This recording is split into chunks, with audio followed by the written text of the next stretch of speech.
हरे कृष्णा प्रभु जी, हरे कृष्णा माता जी, आप सबके चरणों में दंडवत प्रणाम। तो आज हम कुछ ऊपर के लेवल की बातें करने चाहेंगे। तो क्वेश्चन आया है इंद्रिला माता जी से कि मैं प्लान कर रही हूँ माधुर्य रस में जाने की और उसके अकॉर्डिंग मैं प्रैक्टिस कर रही हूँ। तो अगर मेरा प्रैक्टिस सफल होता है और मैं जाती हूँ कहाँ पर, गोलोक वृंदावन को, तो वहाँ पर मैं कृष्ण को कौन सी रूप में देखूंगी?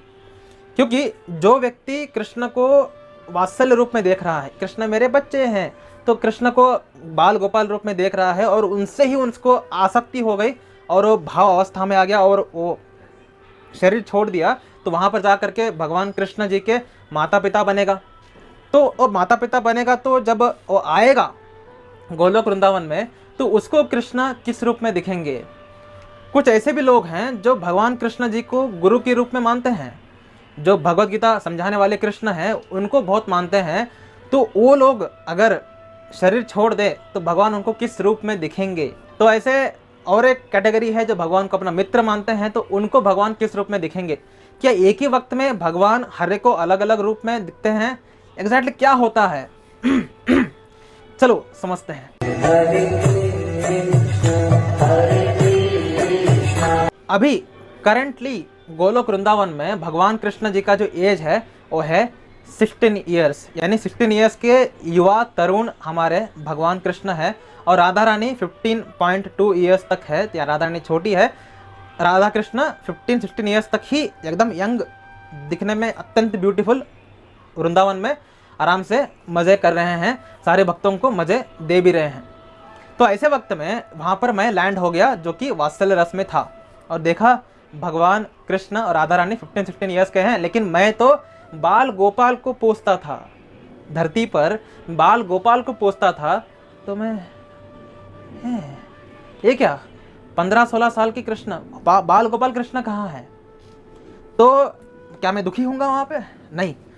तो इसका आंसर हमें मिलता है गोपाल चंपू में, जहाँ पर हमारे श्रील जीव गोस्वामी इसका बहुत ही ज़बरदस्त आंसर देते हैं। बहुत बड़ा बुक है, 10,000 पेजेस के, लेकिन इसका जवाब उतना आसान नहीं है, लेकिन जितना मेरे मेमोरी में गया है उसके अकॉर्डिंग मैं जवाब देना चाहूँगा। तो जब एक व्यक्ति गोलोक वृंदावन में लैंड होता है तो भगवान कृष्ण और उनकी शक्तियाँ आते हैं उनका वेलकम करने के लिए।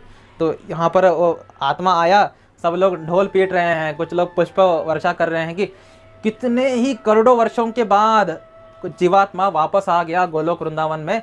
बहुत ज़्यादा आनंदमय वातावरण होता है। उसके बाद उसको अपना एक घर दिखाया जाता है कि वो वात्सल्य प्रेमी है, ठीक है, तो माता या पिता के रूप में है, तो वहाँ पर उसका घर होता है, उसके घर में वो रहता है। लेकिन जब वो सुबह की टाइम होती है और बाहर आकर देखता है कृष्ण कहाँ है, कृष्ण कहाँ है, तो कृष्ण उसको बाल गोपाल के रूप में ही दिखते हैं। यानी कृष्ण 16 साल के हैं, अपने दोस्तों के साथ खेल मस्ती कर रहे हैं, लेकिन क्योंकि ये व्यक्ति जो है ये वात्सल्य प्रेमी है, तो उस वक्त इस व्यक्ति को सेटिस्फाई करने के लिए जब भगवान कृष्ण हैं बाल गोपाल के रूप में आते हैं, और ये व्यक्ति भगवान को यहाँ वहाँ घूम के लाता है, भगवान को किडनैप करके लेके जा करके चुम्बन देता है अंदर, ठीक है। गोलोक वृंदावन में बहुत कुछ होता है। तो क्योंकि मैं एक ज़बरदस्त स्टोरी टेलर नहीं हूँ और ना ही मैं शुद्ध भक्त हूँ, तो शायद मैं उतना ज़बरदस्त तरीके से ना समझा पाऊँ, लेकिन जो गोलोक वृंदावन के वात्सल्य प्रेमी भक्त हैं उनके लिए भगवान कृष्ण उनके बेटे के समान है।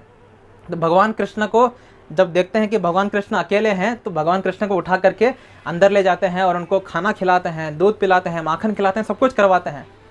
लेकिन यही भगवान कृष्ण जब सुबह का खाना पीना सब करने के बाद जब गैया चराने के लिए बाहर जाते हैं, तो ये जितने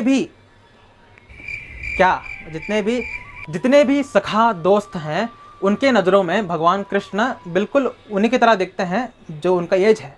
अगर सखा प्रेमी दोस्त जो है वो 16 साल के हैं, तो भगवान कृष्ण 32 साल के होंगे, नहीं 16 साल के होंगे। तो उनके साथ भगवान कृष्ण 16 साल के हैं, वहाँ पर क्रिकेट खेल रहे हैं, ठीक है, उसके साथ कबड्डी खेल रहे हैं, बहुत कुछ खेल। हम धरती पर उतना खेल कभी खेल नहीं सकते, उतने ज़्यादा खेल भगवान कृष्ण अपने दोस्तों के साथ खेलते हैं। लेकिन जब शाम होती है तब भगवान कृष्ण जो है माधुर्य रस के कार्य में लग जाते हैं।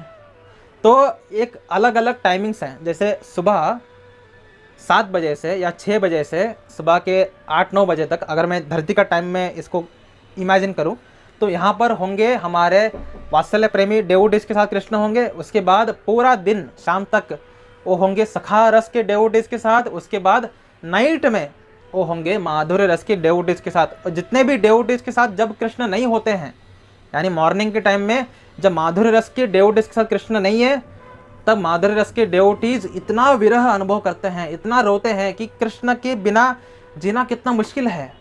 सेम अनुभव करते हैं माता पिता जब कृष्ण खेलने के लिए जाते हैं, और सेम अनुभव करते हैं उनके मित्र जब रात को कृष्ण उनके साथ नहीं रहते। तो गोलोक वृंदावन के बारे में जितना भी आपको डिटेल में वर्णन चाहिए वो आपको गोपाल चंपू इस किताब में पढ़ने के लिए मिलेगा। लेकिन अभी हमारी जो स्थिति है उसको देखते हुए हमको इस किताब को पढ़ने की ज़रूरत नहीं है, क्योंकि समझ नहीं पाएंगे। अभी हमारी चेतना इतना लो क्लास है कि हमें श्रील प्रभुपाद जी के बुक्स को पढ़ करके उसको समझना सबसे बड़ी बात है। तो हमें करंटली श्रील प्रभुपाद जी के किताबों को अच्छे से पढ़ना चाहिए। जब हम श्रील प्रभुपाद जी की किताबों में मास्टरी हासिल करेंगे तब जा करके हम ऊपर के आचार्यों के पास जाएंगे। तो आई होप आपको आपके क्वेश्चन का थोड़ा सा आंसर मिला होगा, क्योंकि डिटेल में आंसर मुझे पता है लेकिन मैं वर्णन करने के लायक नहीं हूँ, तो क्या क्या होता होगा वहाँ पे। और मैंने गोपाल चंपू बुक को पूरा पढ़ा भी नहीं है, इसलिए मैं बोल नहीं सकता, ठीक है। तो मैंने थोड़ा सा ग्लिम्स दिया है, और डिटेल आंसर के लिए मैंने गोपाल चंपू बुक का जो PDF है उसको डिस्क्रिप्शन में दे रहा हूँ, और परचेज लिंक भी दे रहा हूँ। आप चाहे तो ऑनलाइन पढ़ो या खरीद करके पढ़ो, आपकी मर्जी, ठीक है। चलते हैं अगले वीडियो में। हरे कृष्ण।